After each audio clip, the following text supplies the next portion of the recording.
ये कहानी रेगिस्तान के एक मौत के कुएं की है, जहां केवल पानी की एक बूंद की तलाश में कई जिंदा इंसान दफन हो गए। दरअसल शहर से कई किलोमीटर दूर एक वीरान और रहस्यमयी रेगिस्तान फैला हुआ था। इस रेगिस्तान के आसपास कुछ ऐसी अनजान जगहें थीं जिनके बारे में कहा जाता था कि वहां बेशकीमती खनिज छिपे हुए हैं। ये खबर सुनकर लालच से भरे कई लोग वहां खजाने की तलाश में गए, लेकिन वे उस अथाह रेत के बीच कहीं गुम हो गए।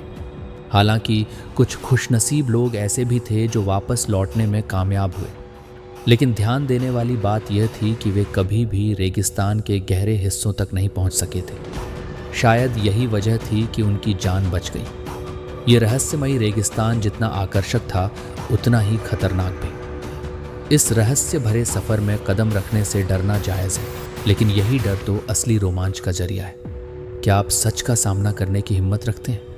अगर हाँ, तो सब्सक्राइब करें और तैयार हो जाए ऐसी कहानियों के लिए जो आपको डराने के साथ साथ हौसला भी देंगी।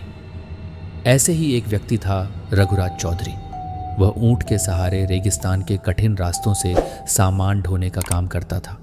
रेत के रास्तों का वह माहिर जानकार था, लेकिन एक दिन उसकी किस्मत उसे भटकाकर मौत के रेगिस्तान के करीब ले गई।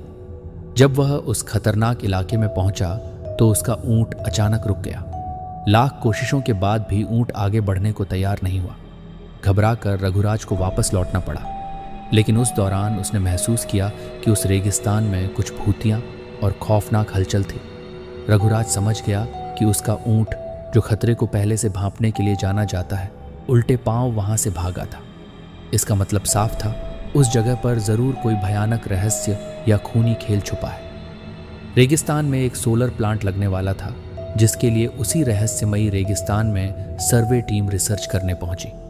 रिसर्च टीम को यह पता लगाना था कि रेगिस्तान के किस हिस्से में सबसे ज़्यादा तेज सूरज की रोशनी आती है, क्योंकि उसी की किरणों की मदद से विद्युत उत्पादन किया जा सकता था। रिसर्च टीम एक स्पेशल गाड़ी से रेगिस्तान में पेट्रोलिंग करने लगी। रेत में गाड़ी की गति कम होती है, इसलिए वे धीरे धीरे रेगिस्तान का तापमान नापते हुए आगे बढ़ रहे थे। लेकिन अचानक वे उसी मौत के कुएं के करीब पहुंच जाते हैं जहां से कोई वापस नहीं आ सका। गाड़ी मौत के कुएं की रेत से फिसलने लगती है। गाड़ी का ड्राइवर ब्रेक लगाकर उसे रोकने की कोशिश करता है, लेकिन कुएं की ढलान की वजह से वह संतुलन खो देता है और गाड़ी मौत के कुएं में समा जाती है। हजारों टन रेत गाड़ी को दबा देती है। कंपनी को सूचना मिलती है कि उनकी गाड़ी का कोई पता नहीं चल रहा है। कंपनी के अधिकारी सैटेलाइट पिक्चर मंगवाते हैं ताकि उन्हें ट्रैक किया जा सके, लेकिन ताज्जुब की बात है कि एक वक्त के बाद सैटेलाइट पिक्चर में भी उनकी गाड़ी नजर नहीं आती। रेगिस्तान का रहस्य खुलने की बजाय उलझता जा रहा था। कंपनी के बहुत पैसे उस प्रोजेक्ट में लगे थे, इसलिए सर्वे पूरा करना जरूरी था। अधिकारियों को पता चलता है कि रघुराज चौधरी नाम का एक व्यक्ति उस सैटेलाइट पॉइंट से आगे तक जा चुका है। वीडियो में इसके सबूत मिलते हैं। अधिकारी अपनी टीम के साथ रघुराज चौधरी के घर पहुंचते हैं। रघुराज चौधरी घर में खाना बना रहा होता है। अधिकारियों को दरवाजे पर देखकर वह पूछता है, आपको किससे मिलना है? अधिकारी उसे उसी के नाम से संबोधित करते हुए हाथ बढ़ाते हैं। रघुराज चौधरी सभी को बैठने को कहता है और जब पूरी बात पता चलती है तो वह उन्हें मना कर देता है। वह बताता है, वहां कोई रहस्यमयी शक्ति है जो मुझे महसूस हुई है, आप अपना काम रोक दीजिए।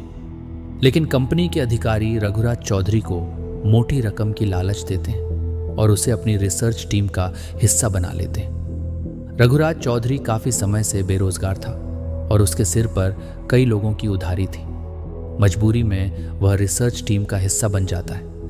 रघुराज चौधरी पढ़ा लिखा नहीं था, लेकिन वह रेत का बादशाह था। उस रेगिस्तान में रघुराज चौधरी से ज्यादा कोई नहीं गया था, इसलिए लोग उसे रेगिस्तान का जहाज भी कहते थे।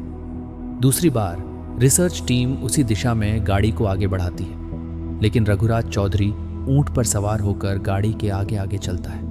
उसे पूरा यकीन था कि खतरा समझ में आते ही उसका ऊंट उसे आगाह कर देगा। इस बार रघुराज चौधरी काफी आगे तक बढ़ जाता है, लेकिन ऊंट कोई प्रतिक्रिया नहीं देता। रघुराज चौधरी को संदेह होने लगता है कि कहीं इस बार ऊंट को पता ही नहीं चल रहा हो कि आगे खतरा है। रघुराज चौधरी के पीछे रिसर्च टीम की गाड़ी बढ़ रही होती है। अचानक गाड़ी की गति तेज होने लगती है और वह फिसलते हुए रघुराज चौधरी के बगल से आगे निकल जाती है। उन्हें समझ नहीं आता कि गाड़ी की गति अपने आप तेज कैसे हो रही है। धीरे धीरे उनकी गाड़ी कुएं की रेत में चली जाती है।